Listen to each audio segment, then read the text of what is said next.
Cristiano! And then Ronaldo! Oh! Who is the best player in the world?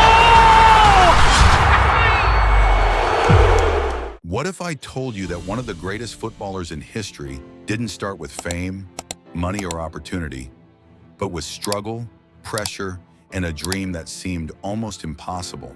This is the story of Cristiano Ronaldo, a boy from a small island who refused to let his circumstances define his future. Cristiano Ronaldo dos Santos Aveiro was born on February 5, 1985, in Funchal, on the island of Madeira, Portugal.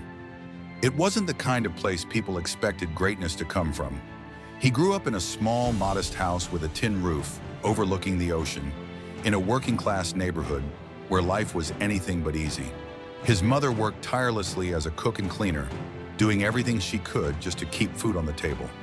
His father, on the other hand, struggled with alcohol, fighting a battle that would quietly shape much of Ronaldo's early life.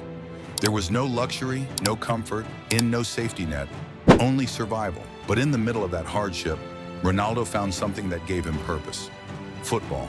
From a very young age, it became more than just a game. It became his escape, his identity, and his obsession.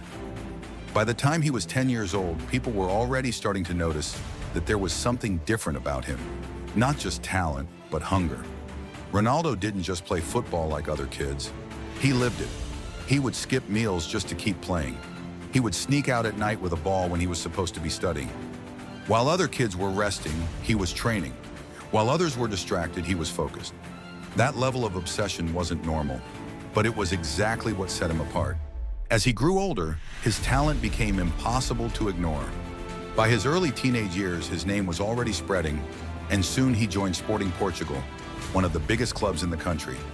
It was the first real step toward a bigger stage, but it also meant leaving home at a young age, chasing a dream with no guarantees.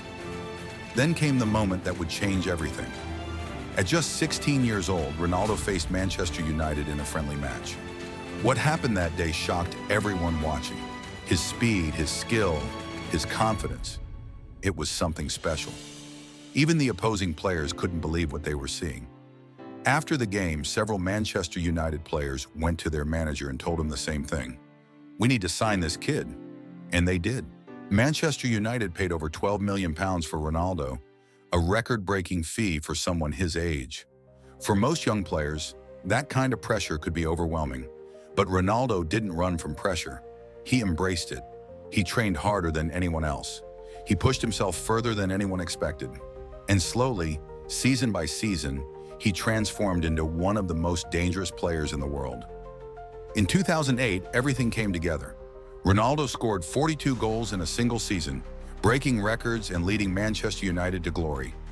That same year, he was named the best player in the world. But for Ronaldo, that wasn't the end. It was just the beginning. In 2009, he made a move that shocked the football world. Real Madrid signed him for a record-breaking transfer fee. With that move came even greater expectations, more pressure, and a global spotlight unlike anything he had experienced before. But this is where Ronaldo was different. He didn't see pressure as a burden. He saw it as fuel. Uno, dos, tres. At Real Madrid, he elevated his game to another level. Season after season, he broke records, scored incredible goals, and led his team to multiple Champions League titles. He won Ballon d'Or awards, competed at the highest level, and built a legacy that would be remembered for generations. Along the way, he faced one of the greatest rivalries in sports history, going head-to-head with Lionel Messi. But while the world compared them, Ronaldo stayed focused on one thing: becoming the best version of himself. Because for him, greatness wasn't about beating others. It was about pushing his own limits. But behind all the success, there was still pain. In 2005, Ronaldo lost his father to alcohol-related illness, a moment that deeply affected him. It was a reminder of where he came from and everything he had fought through to get to where he was. Years later, his mother faced her own battle with cancer. Once again, life tested him in ways that had nothing to do with football. And yet, every time life pushed him down, Ronaldo found a way to rise. From Manchester United to Real Madrid, from Juventus to Al Nassr, his journey continued. not just as a footballer, but as a symbol of discipline, resilience, and relentless ambition. Even after winning everything in Europe, he didn't stop. He kept going. He kept pushing. Because for Ronaldo, success is not a destination. It's a mindset. Today, with over 900 career goals, countless records, and a legacy that may never be repeated, Cristiano Ronaldo stands as one of the greatest athletes of all time. But the most powerful part of his story isn't the trophies, the fame, or the records. It's where he started, with nothing. No shortcuts, no guarantees, just hard work, sacrifice, and an unbreakable belief in himself. Cristiano Ronaldo didn't just become great, he built greatness. And the real question is, what are you willing to sacrifice to become great?